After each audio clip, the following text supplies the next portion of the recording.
家好。那今天的主题呢，就是 Pentaho vs Apache Hub。那这个主题呢，我们今天主要会着重在就是两个工具的一个功能的比较。那我们不会去谈论它的优劣，因为就是这个功能比较，其实有什么差异的话，就是大家自己就是应该也可以感觉出来那个差异在哪里。好，那我们先做一个前情提要，就是 Pentaho 跟 Apache Hub 它有什么关系？那 Pentaho 的话，其实应该说是 Pentaho Data Integration 这套工具。那这套工具的前身呢，它是叫做 Kato，就是如果有使用过这套工具的，应该都对这段历史有一些概念。那 Kato 呢，基本上它是大概从2005年的时候，这个工具就是有一个人把它开源出来。那后来就是在2016年，Pentaho 把这套工具收购了之后，就改为叫做 Pentaho Data Integration。那简称的话就是所谓的 PDI。那后来呢，就是在大概在对，是2015年的时候，就是Hitachi收购了 Pentaho 嘛，然后在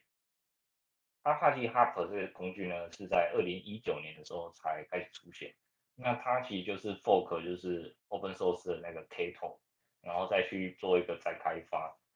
那在2021年的时候，它才发行了第一个那个 Apache Hub 的版本。那就是在今年的年初的时候，Apache Hub 正式成为 Apache 的一个顶级的一个孵化专案。好，那我们开始进入我们的主题。好，那我们今天呢，首先呢，我们会做一些基本的一些功能的比较，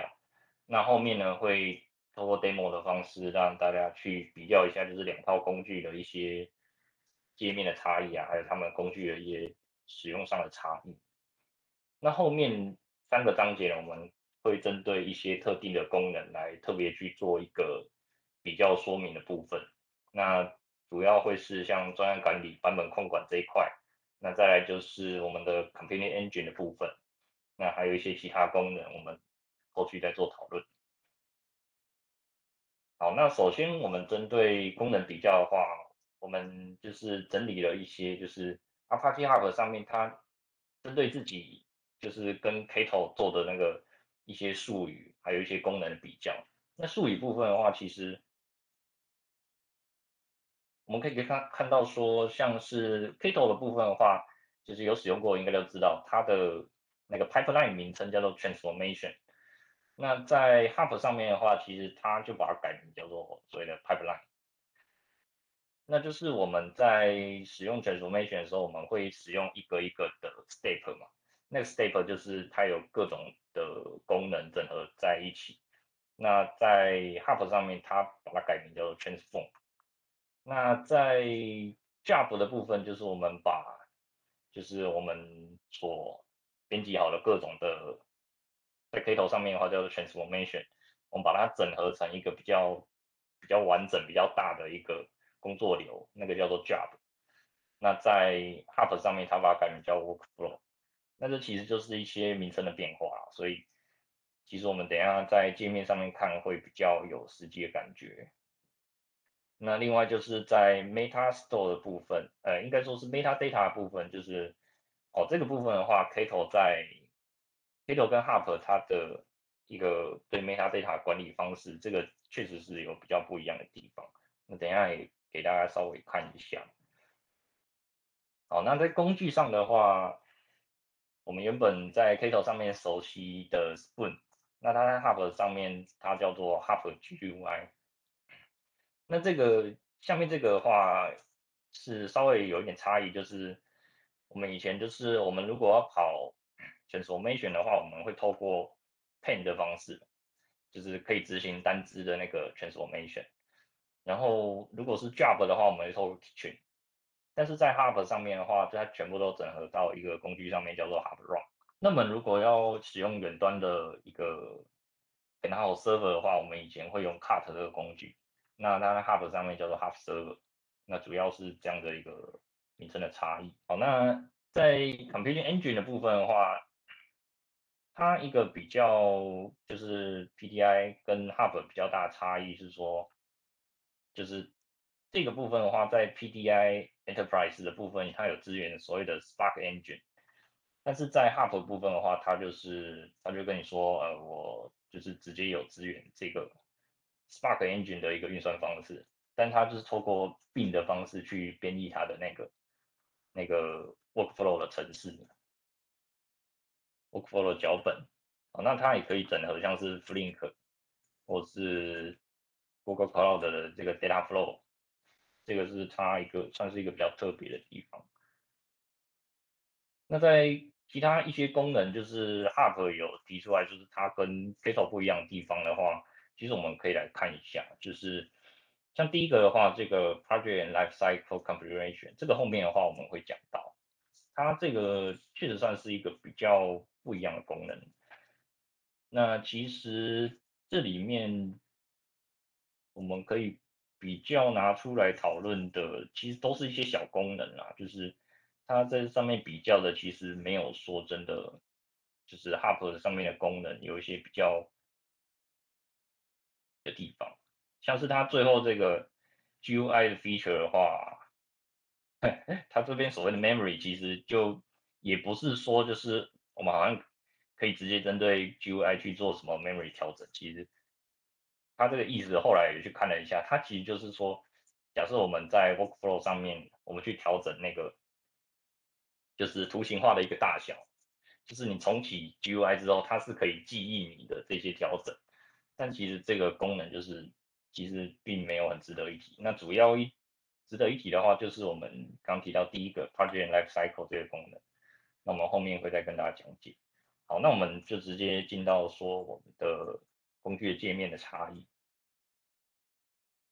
好，那这个的话就是我们刚刚前面提到的，我们如果过去有使用 Keto 或是 PDI 的话，我们熟悉的就是这个所谓的 Spoon 这个界面。那在 Hub 上面呢，它是叫做 Hub GUI。那其实如果直接表面上来看的话，它其实没有很大的变化，但是使用上确实有些差异。那我们直接带大家来使用看看。好，那我们这边已经先起了一个 PDI 跟 Hub 的界面。那我们首先来看一下，就是这个地方的话，就是我们熟悉的就是 PDI 的话，它会透过这个方式去新增一个 transformation 跟 job。那在 Hub 上面的话，它也是类似的概念，这边一个加，那它叫做 pipeline 嘛，然后 job 的部分的话是所谓的 workflow。那下面它这个比较特别的部分是它的 metadata 管理方式。那我们也来看一下，就是它的 metadata 的话，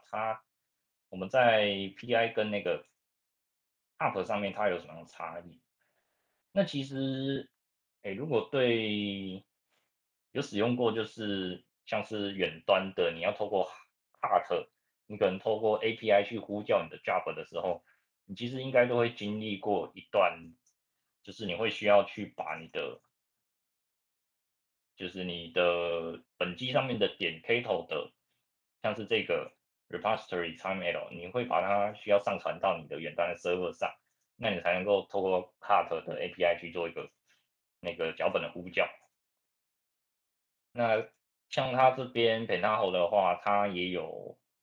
这个 metadata 的目录，就是像我们这个底下的话，我们可能在 Spoon 上面我们有做一些 metadata 设定的话，它就会出现在这个地方，它就是作为一个 metadata 存储在这里。那如果是 Hub 的话，它的管理方式就有点不太一样。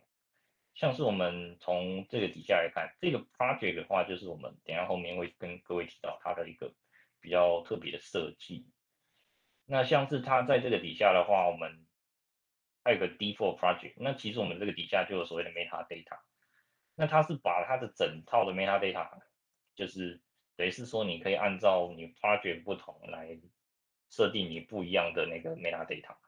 你可能像是 run configuration，你就可以设定就是每个 project 各自的一个 run configuration 在上面。它有做一个这样的一个区分。好，那我们进到其他的功能。好，那我们回到 transformation 这个部分，然后在 Hub 上面的话，就是所谓的那个叫 pipeline。对，那现在我们如果要新增一个新的 step 的话，其实我们很熟悉的就是我们在左边这一栏的话，在 PDI 的部分，它有一个 design，也就是说，它这所有的功能，其实我们都可以在这上面找到。举例来说，我们现在可能要，我们点个 generate rows，然后我们可能要把它写到 log 上面，我们就可以透过这边也还有一个 search bar，我们可以找到我们要的工具。好，那我们这样子就完成了一个简单的 transformation。好，那我们像这个的话，我们如果要设定它细节的一些参数，我们就是点两下，就通过点两下的方式，我们就可以进到这个界面，然后去设定我们可能要产生一个栏位，类似这样子的。那再来，我们可能就可以简单透过一些执行测试，那我们就可以产生这个它执行的结果。我们下面就有一个 login 的一个框框，我们可以看到它执行的结果。那另外呢，像我们如果像是在 Hub 上面的话，好，我们现在新增一个 pipeline。好，那它这个部分就比较不一样，像我们刚刚左边有一栏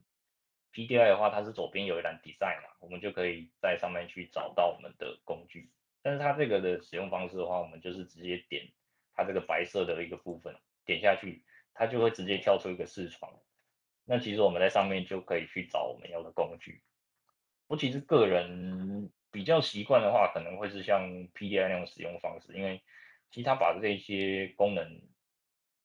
比较大的图像化的话，其实找起来并不是很容易，但是它也可以就是把它就是变成这种排列的方式去找。不过这个功能就是见仁见智，就是看每个人就是习惯使用的方式是怎么样。对，那我们也一样，就是找刚刚一样功能，像是那个 generate，它就是一样在这个 input 的地方 generate rows。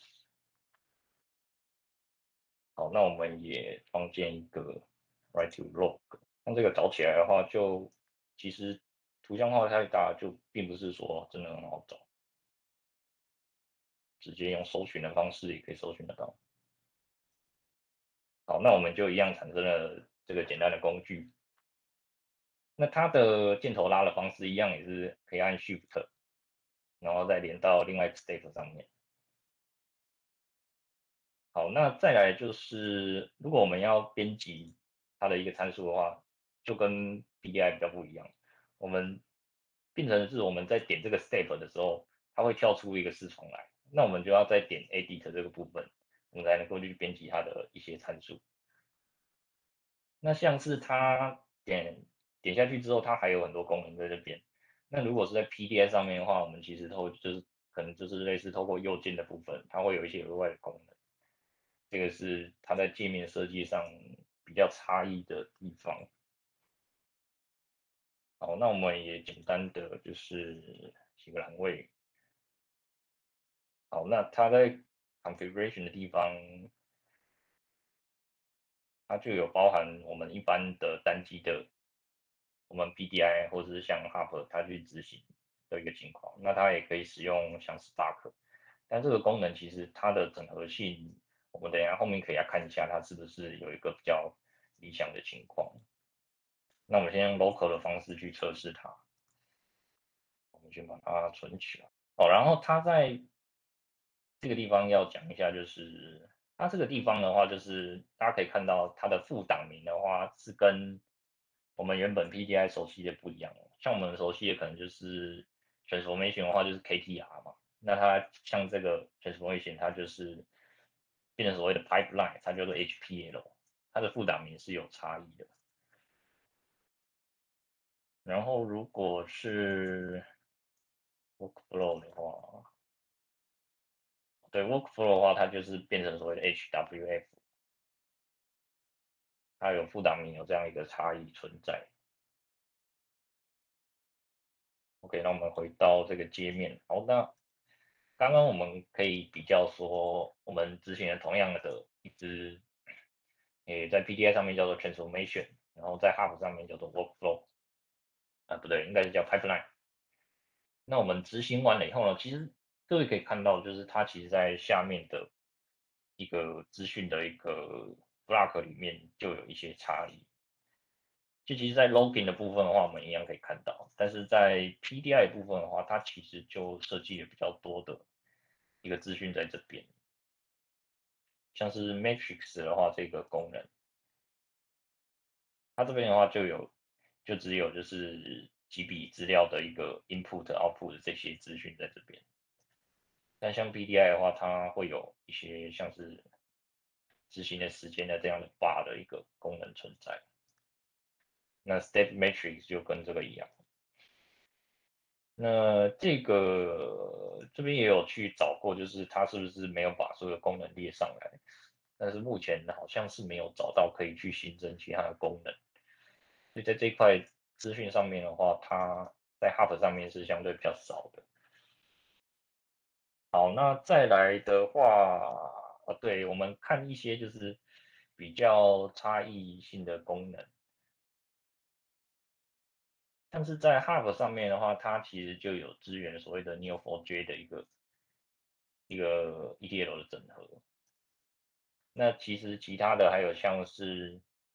透过 Spark 的方式执行的话，它这边有所谓的 bin input，那其实就是透过它所谓的 bin 的一个那个编译的方式去进行它的一个 ETL 的 input。那其他的话，其实大部分的功能的话，就是两者都是有的。那像这个 T 卡的话，这个好像在 PDI 上面是没有。对，那其实像是 Cassandra 的话，Cassandra 的话就是两者也都是皆有的，所以其实大部分的功能上，在 Step 这块功能上，我们都是差不多的。哦，那在界面上的话，它也都有所谓的 Preview 的功能，但是个人会觉得 Preview 这个功能的话，其实 PDI 用起来会比较顺畅一点，就我们可以简单跟各位测试一下。那这个 Preview Data 的话，我们就是这样子执行嘛。那我们就可以看到，就是我们要 preview 的一个 data，就是 generate rows 这个 step 它产生的 data。那如果我们要在就是 Hub 上面执行这个功能的话，我们一样可以使用这个功能。就是各位可以看到说，它没有跳出就是它 preview 的 data，所以这边也不太确定它是不是在设计上没有设计的很好。但是你如果点 generate rows，我们这里面其实有一个 preview output，如果是这样的话，它就会跳出来。对，所以这个是使用上一个比较差异的地方。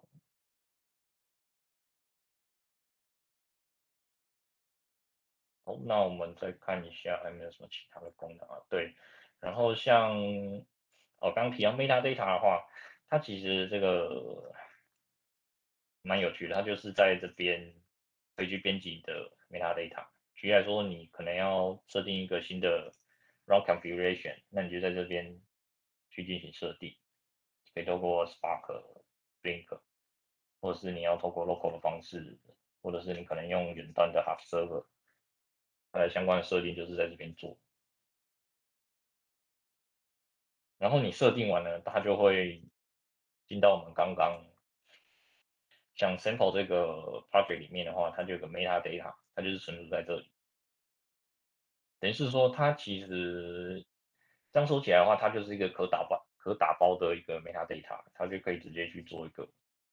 转移，应该也是可行的。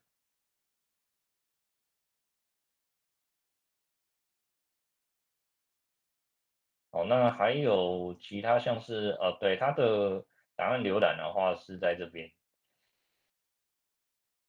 那像 PDI 的话，它的档案浏览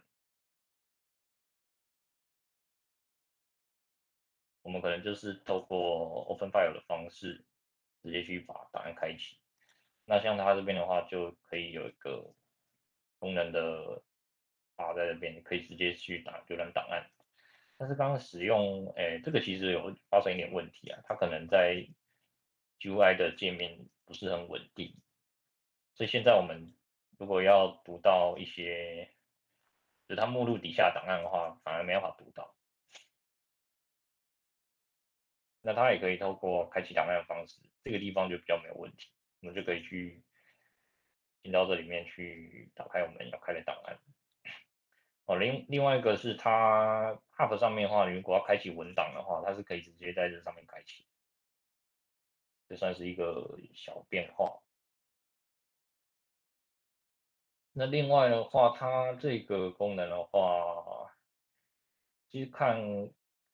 各自有没有需求吧。其实它这个就是在 Project 下面去搜寻一些你已经写好的脚本，比如说我们现在要找 mapping 相关的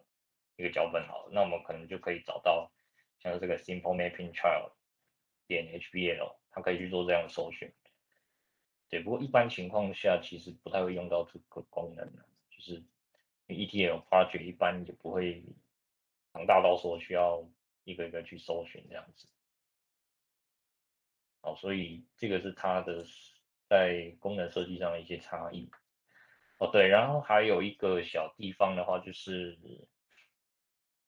我现在先新增几个功能，先新增一下。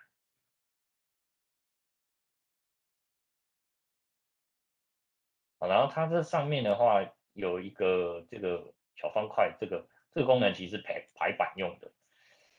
举例来说，我们现在要让所有的功能都靠到最上层，类似这样子，那我们就可以通过这个排版功能把它拉上去，或是靠到最左边，到最右边，类似这样子。那其实这个功能的话，就是如果你的整个 workflow 是比较乱的话，其实用这个排版功能，其实反而你可能会找不到你的功能在哪里，所以这个可能也不见得是一个真的很好使用的功能，就是它需要一些熟悉度才有办法用。好，那我们再看一下，好，那界面的 GUI 的界面差异的话，主要会是这些。那我们后面会再跟大家提一下一些比较特别的功能。好，那再来我们回到 PPT。好，那接下来我们来看一下，就是它的远端 server 的一个差异。其实就可以看到它在界面上其实没有什么很明显的差异，基本上功能性都是差不多的。好，那执行的方式呢，其实也是一样的，我们就是给大家看一下。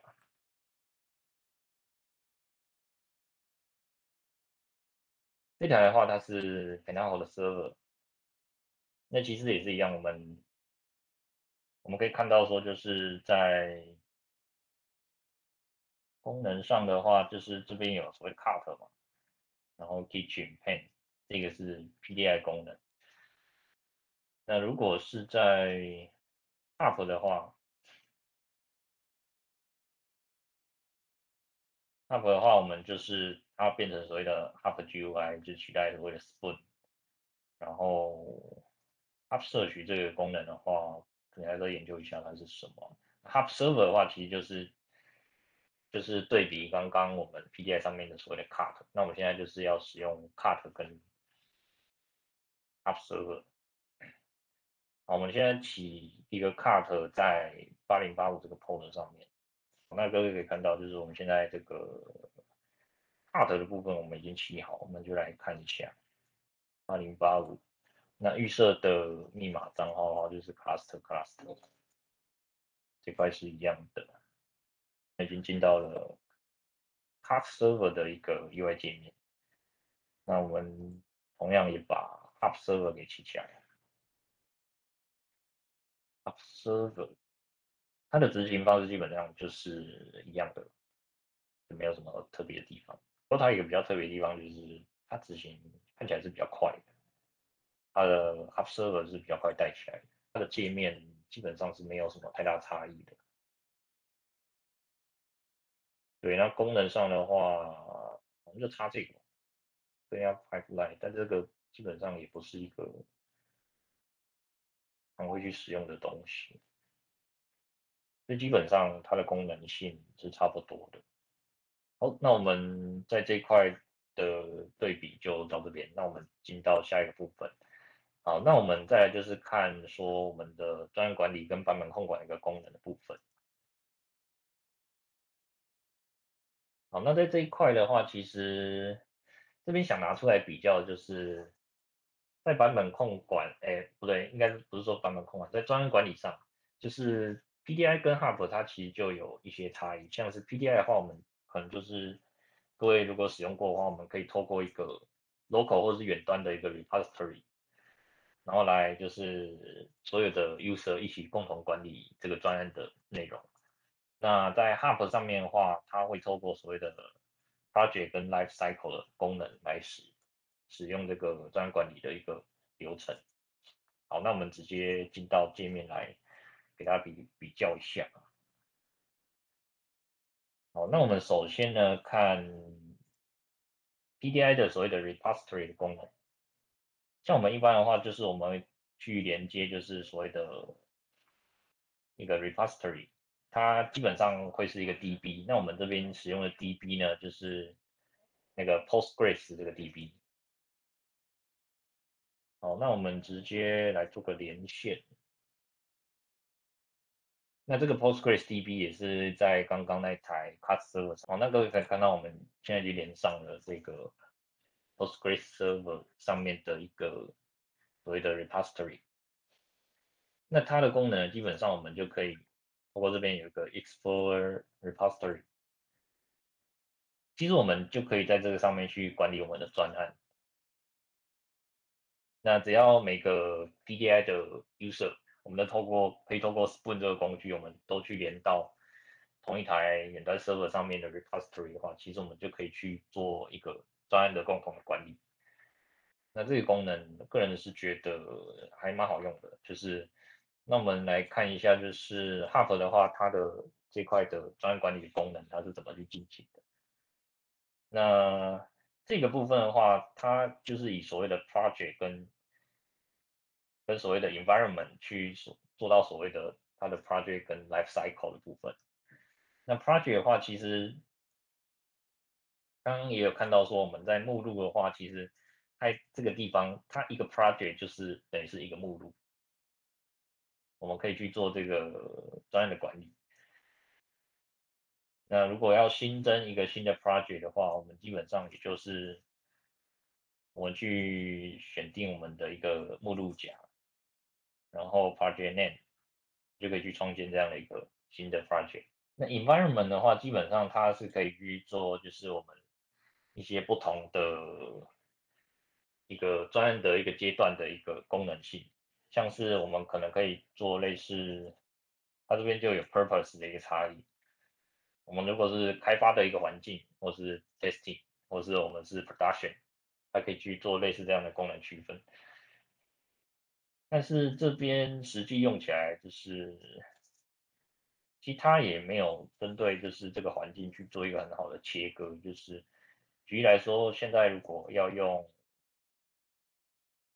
我们用这边已经建好的一个 UAT 环境好了，没关系，那我们直接新建一个好了。我们新建一个 environment，好，那这个叫 sample UAT 好了，这个 testing 环境。好，那我们可能针对这个 testing 环境，那时候我们去创建一个新的 run configuration。好，那我们现在在这个 UAT 环境就有一个 test 的 configuration。那这边原本预期是说，假设我们现在要创建一个新的 production 环境好了，它应该要针对这些 metadata 有一些差异化的一些变化才对，但是它好像没有做到这块的一个环境的切割。目前以这边测试来说的话，不太确定说它的 environment 实际上是会针对什么去做差异。这边看了一下文档，它大概是说，好像是可以针对一些所谓的那个叫什么变数去做一些区分。好，那我们进到下一个讨论。哦，对，然后顺道一提就是它这个 project 功能的话，其实这边有发现一个问题，就是说，其实我们在维护所谓的 project 的话，我们基本上就是在我们的 local 本机嘛，所以它在 project 上面的话，其实它会遇到一个问题，就是那我们现在如果是好几个 user，我们要共同去维护一个专案的话，其实我们这个 project 在本地上我们是没办法做 share 的，我们没办法分享这个专案的内容，所以它可能，所以它有设计了一个方式，回到主题，它另外就是它有把 Git 这个功能给整合进来。像我们刚刚的那个 sample 目录的话，假设说你现在在这个 sample 专案底下，你有去做 git initial 的话，其实它就可以透过这个 git 的功能，我们去做 git add 或是 commit 这些功能。那这个刚刚也提到，就是其实就局限于就是在 local 上面。那这边看了一下，就是 Apache Hub 他们团队的做法的话，好像是类似透过就是你可能要透过 Jenkins 的方式去整合你整个专案的管理。对，所以其实使用上来说的话，其实我们直接透过 PTI 的 repository，它的使用性会比较简易一点。对，那如果是在 Hub 上面你要去做一个团队的专案管理的话，其实相对来说就不是这么的简便。好，那我们再看下一个部分。哦，对，然后它在 Hub 上面的话，它有一个蛮有趣的功能。它这个功能的话，就是我们可以把我们原本在 Kato 或是 PDI 上面的一个脚本，就是 import 进来，变成 Hub 的专案。那这个还蛮有趣，就是明显要跟 Kato 跟 PDI 打对台的一个功能。像我们简单来测试一下好了，我们就是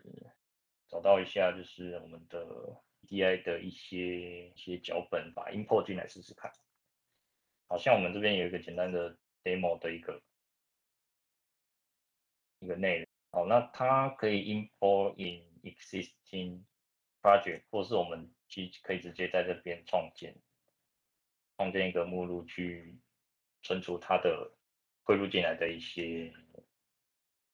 transformation 跟那个 job 的部分。那我们现在在 desktop 上面好了。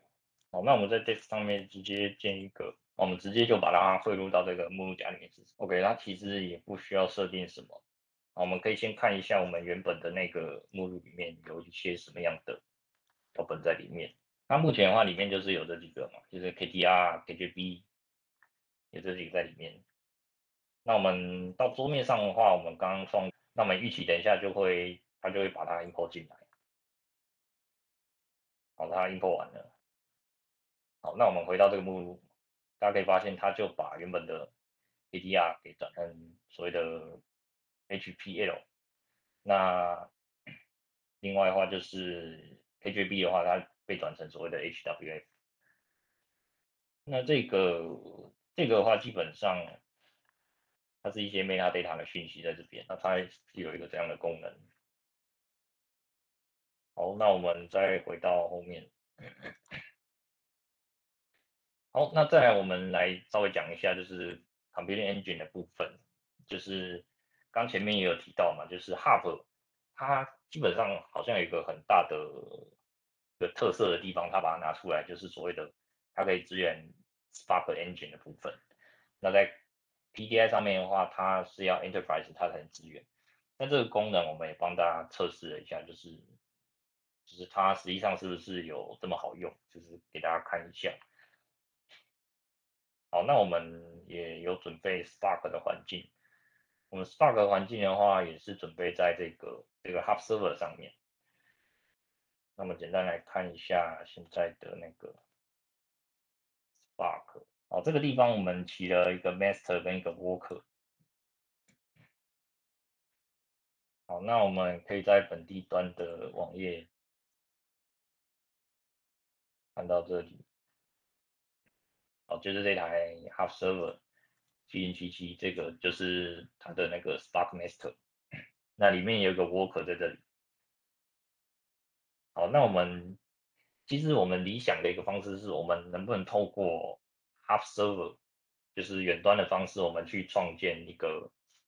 就是像是 Hub Server 的一个 cluster 的一个运算的 engine。那其实这个是应该说是我们在使用 PDI 上面的话，会有遇到一个问题，就是说我们如果想要做分散式的一个比较强大的 ETL 的 engine 的话，其实我们没办法直接透过就是 open source 的版本去做到这件事情。那其实 Hub 它提出说它可以整合 Spark 的话，其实这确实是个眼睛一亮的一个功能。那么实际来测试看看。那它这边也有提供了一些，就是透过 Spark 可以执行的一些脚本。那我们简单拿一个来测试看看。好了，好，那我们现在就拿这个来做测试。基本上呢，它在 sample 的一个环境的话，sample 环境它有预先设定了一些 metadata 在里面。那像是说 Spark 的话，它这边就有去做一个设定。那另外的话，它其实也有所谓的 embedded 的一个 Spark engine，但是它在这个地方的话，它有去设定了一个 direct 的方式。所以透过这个 direct，我们可以去做 Spark engine 的一个测试。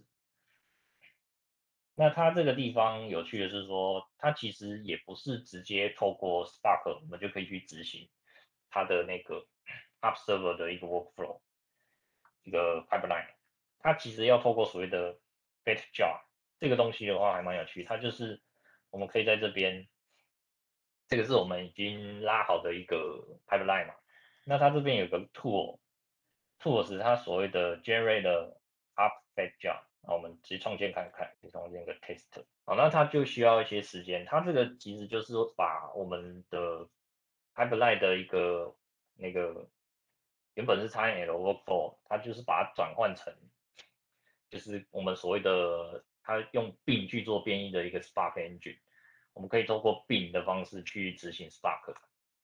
那它就是把这个去转换成一个相关的 jar 档。那其实这边的话，我们也可以直接看到说它转出来的话，就是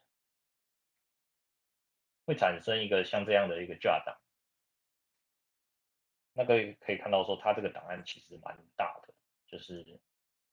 一个小小的一个 pipeline，你转换出来一个 jar 档的话，就是会变成400多 MB，所以这个增肥其实还蛮可观的。那其实它像这么小的一个 pipeline 就会需要花一些时间去转换。好，那其实我们转换完了之后呢，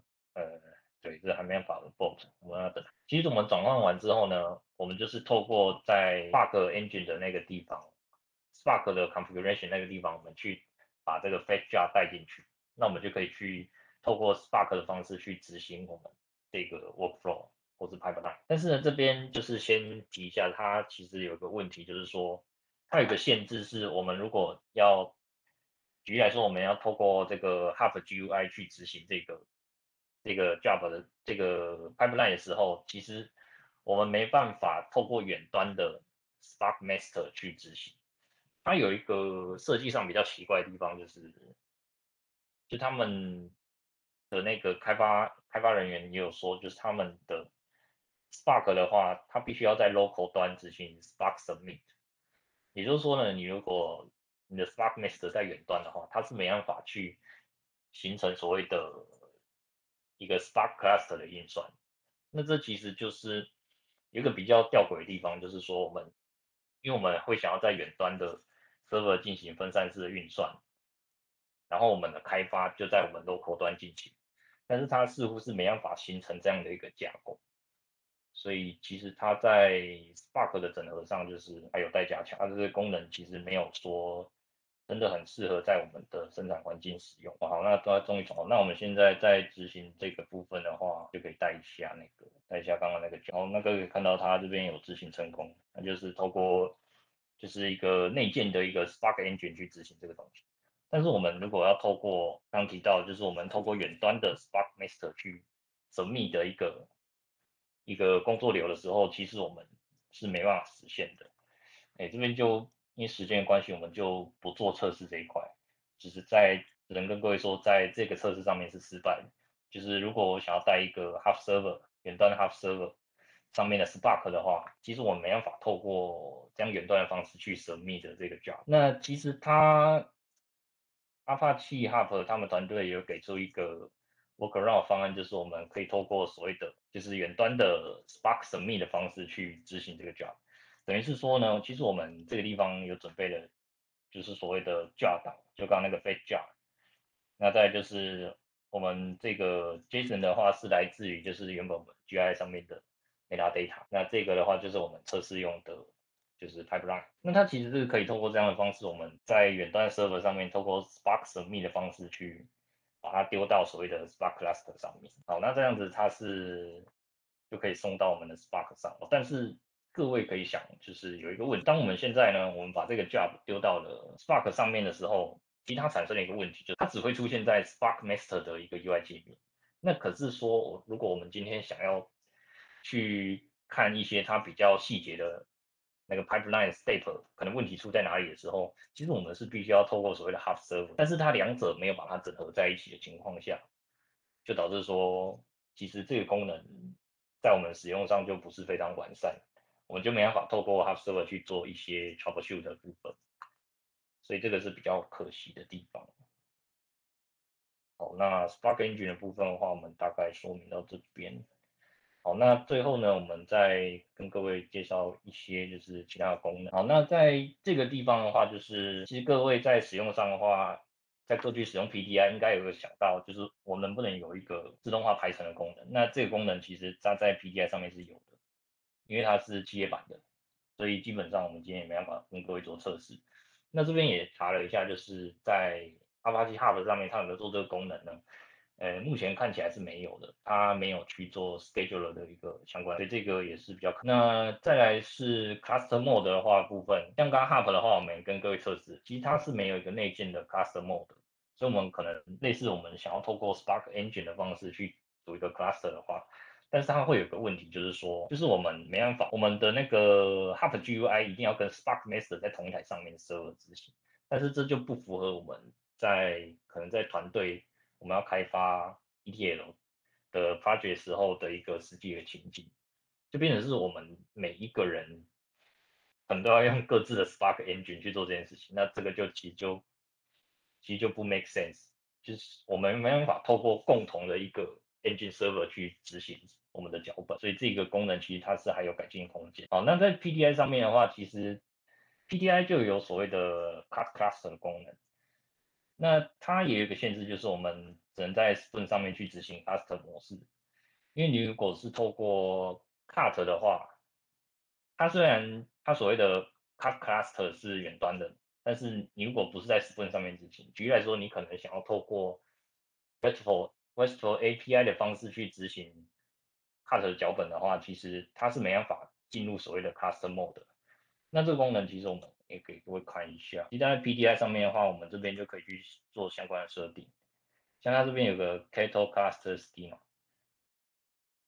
这个其实我们就是去把我们就是已经设定进来的相关的那个 State Server 的资讯整合起来，它就可以变成一个 cluster。那它就可以针对一些特定的 step，它去做分散式的运算。所以 PDI 的话，它有内建这样的功能。对，那所以在这块功能的话，其实，个人感觉两套工具都还有很大的进步空间。OK，那今天是我们简单为各位就是做一些比较功能性 overview 的比较。那今天的内容大概就介绍到这里，有机会。